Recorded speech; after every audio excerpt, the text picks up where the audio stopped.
እንኳን ለጌታችን ለኢየሱስ ክርስቶስ የትንሣኤ በዓል በሰላም አደረሳችሁ አደረሰን።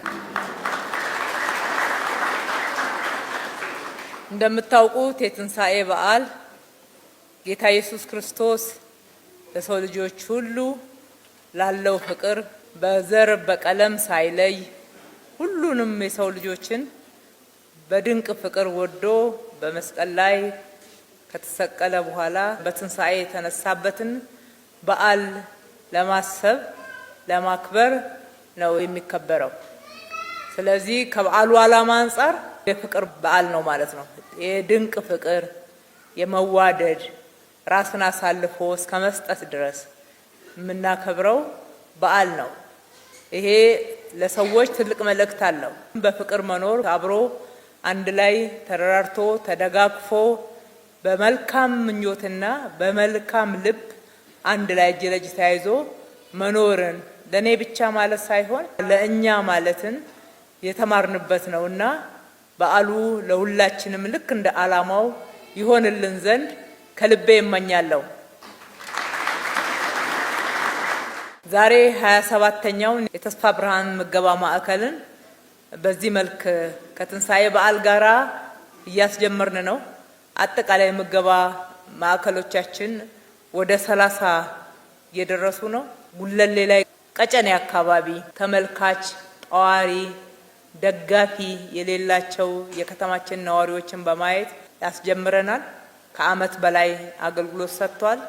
እንዲሁም ደግሞ እንጦጦ እንጨት ተሸክመው ልጆቻቸውን ሲያስተምሩ እንጨት እየለቀሙ ሲኖሩ ሲወጡ ሲወርዱ የነበሩ እናቶቻችን የእንጀራ ፋብሪካ ማዕከል የገነባንበት ጋር እዛው አያይዘን በርካታ ድጋፍ የሚገባቸው አካላትና የከተማችን ነዋሪዎች እንዳሉ ተመልክተን እንጦጦ ላይ ጨምረናል።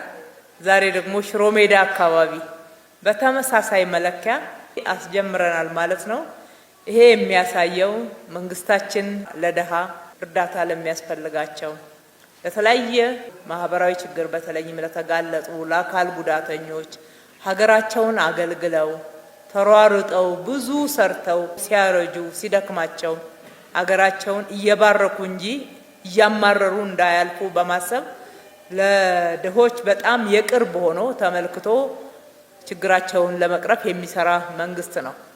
ለዚህ ነው የዛሬ 4 ዓመት አካባቢ አንድ ብለን የጀመርነው የምገባ ማዕከል ዛሬ ወደ 30 እያደገ ያለው። በእርግጥ የሚገባቸው አሉ ከተማችን ውስጥ እጃቸውን ታጥበው በክብር ንጹህ ቦታ ላይ ንጹህ ትኩስ ምግብ ሊመገቡ የሚገባ ምግብ ብርቅ ሊሆንባቸው የማይገባ የከተማችን ነዋሪዎች ይሄ ይገባቸዋል ብለን እየሰራን ያለ ነው።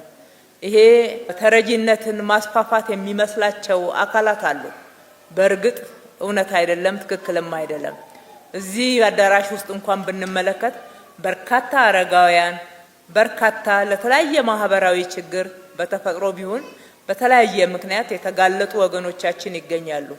ኢትዮጵያ ውስጥ ብቻ ሳይሆን የትም ሀገር እንደዚህ አይነት ወገኖች እየተለዩ ይደገፋሉ። አስፈላጊው ትብብር ይደረግላቸዋል። መደገፍ ብቻ ሳይሆን ደግሞ እንደ መብትም የማህበራዊ ፍትህን የማንገስ ስራ መሰራት መቻል አለበት። ስለዚህ የሀገር ሀብት የእናንተም ነው። ካለን ተካፍለን አካፍለን አክብረን ፍቅራችንን እየገለጽን አብረን መኖር እንችላለን። የምገባ ማዕከሎቻችን ከምገባ ባሻገር ናቸው። ከምገባ ባሻገር ለዜጎቻችን ፍቅራችንን አክብሮታችንን የምንገልጥበትና ማህበራዊ ፍትህን የምናነግስበት ነውና በድጋሚ እንኳን ደስ ያላችሁ። ከዛሬ ጀምሮ ይሄ የምገባ ማዕከል አይቋረጥም። በየቀኑ በቀን አንድ ጊዜ ንጹህ ምግብ ክብራችሁን በጠበቀ መንገድ ትኩስ ምግብ ይቀርብላችኋል።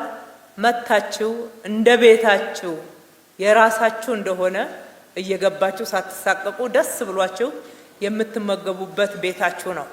ይህንን የገነባልን አቶ አብይ አበራ የአዲስ ቪው ሆቴል ባለቤት ከልብ እናመሰግናለን። ምገባውን ደግሞ ልክ ዛሬ እንደተጀመረው ሳላቋርጥ ለአንድ ዓመት ወገኖቼን እመግባለሁ እኔ ያለሁ መንግስት ለዚህ አይጨነቅ ብሎን አብሮን የቆመው አቶ ወሰን አኳስ ኮንስትራክሽን ፒኤልሲ ባለቤት ነው። ከልብ እናመሰግናለን። ይህንም በማስተባበር ውስጥ የከተማችን ምክር ቤት ተመራጭ ዶክተር እመቤት የዶክተር እመቤት ጥርስ ሕክምና ማዕከል ባለቤት አሉበት። እሳቸውንም ከልብ እናመሰግናለን። ይህንን መሬት ነፃ አድርጎ ከይገባኛል ካሳ መክፈል የሚገባውን ከፍሎ በፍጥነት ለምገባ ማዕከሉ መገንባት ሌሎች ግብአቶችንም አቅርቦ በፍጥነት ለእናንተ እንዲደርስ በማድረግ በኩል ክፍለ ከተማው ጥሩ ስራ ሰርቷል። ክፍለ ከተማውንም አመሰግናለሁ። እንግዲህ መስጠት አያጎልም። የሰጣችሁ በብዙ በረከት ይጨመርላችሁ እንላለን። ፈጣሪ ኢትዮጵያና ሕዝቦቿን ይባርክ። በድጋሚ መልካም የትንሣኤ በዓል። አመሰግናለሁ።